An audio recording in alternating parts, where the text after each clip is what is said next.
Why King Charles is testing the water with Princesses Eugenie and Beatrice's recent royal appearances. Welcome back, Crown addicts. You've just stepped into Crown Chronicles, the only place where royal secrets are served hot, loud, and unfiltered. If you're obsessed with what really happens behind those palace gates, smash that subscribe button right now and join our 600,000 strong rebellion.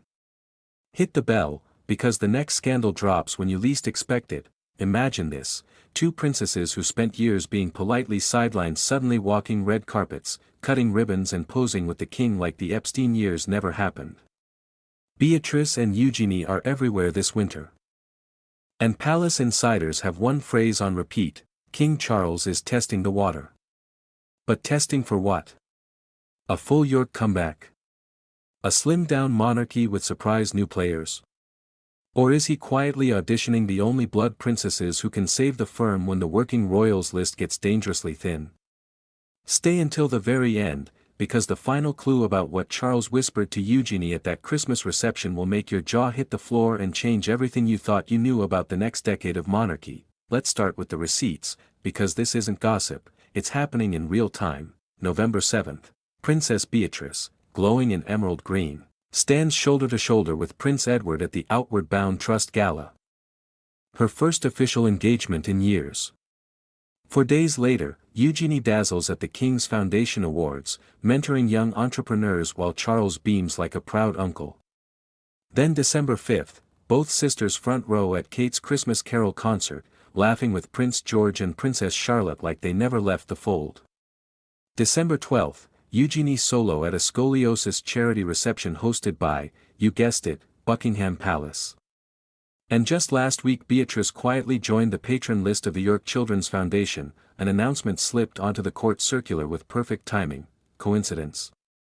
Hardly. Senior aides are now openly admitting Charles ordered a deliberate soft reintroduction. One told the Times, His Majesty wants to see how the public reacts when Beatrice and Eugenie are given measured, positive exposure. So far the response has been overwhelmingly warm. Translation: the king is running a live opinion poll with two princesses who desperately need redemption and a monarchy that desperately needs bodies, because let's not sugarcoat the math. Right now the working royal lineup is basically Charles, Camilla, William, Kate, and Edward, Sophie and occasionally Sophie's kids. That's 7 reliables. Max, Harry and Meghan are gone, Andrew is radioactive, and the Wales children are still years away. Palace planners have privately admitted that by 2030 they could be down to 4 or 5 senior royals on a busy day. Charles knows it. William knows it. And suddenly Beatrice, 37, articulate, married to a successful businessman, and Eugenie, 35, art world cool, mother to 2 adorable boys, don't look like liabilities anymore, they look like oxygen. So the testing the water strategy is brutally simple: give them low-risk, high-visibility events, watch the press and the polls, and if Britain shrugs and says actually we quite like them, Phase 2 begins. Phase 2, according to sources, would mean official counselors of state status, possible partial funding, and a handful of annual engagements each. Exactly the half-in, half-out model Harry and Meghan were denied, and the early results. Stunning.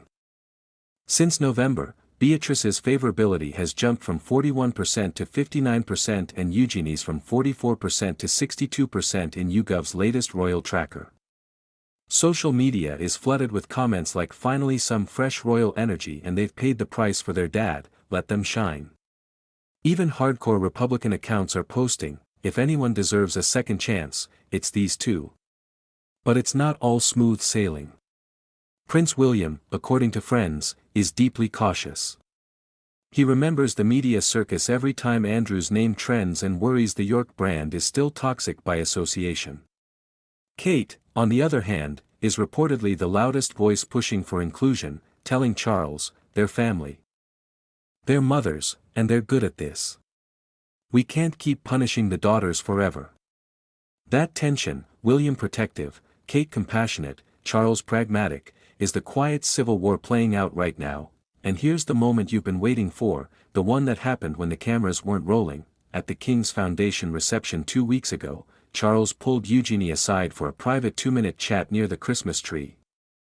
Lip readers and a guest close enough to hear swear, he said, "Your grandmother would be incredibly proud.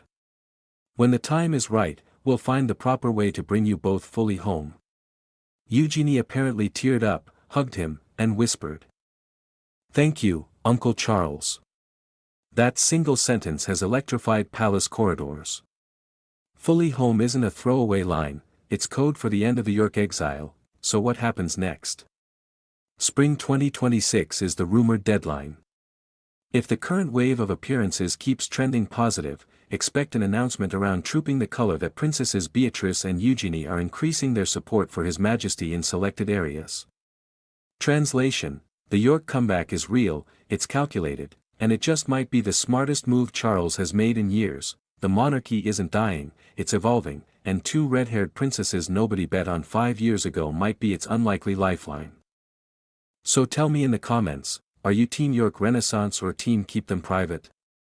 Like if you're shocked how fast this is moving, share this video with every royal group chat, and subscribe to Crown Chronicles because the second Charles makes it official, you'll hear it here first. The water isn't just warm, it's boiling.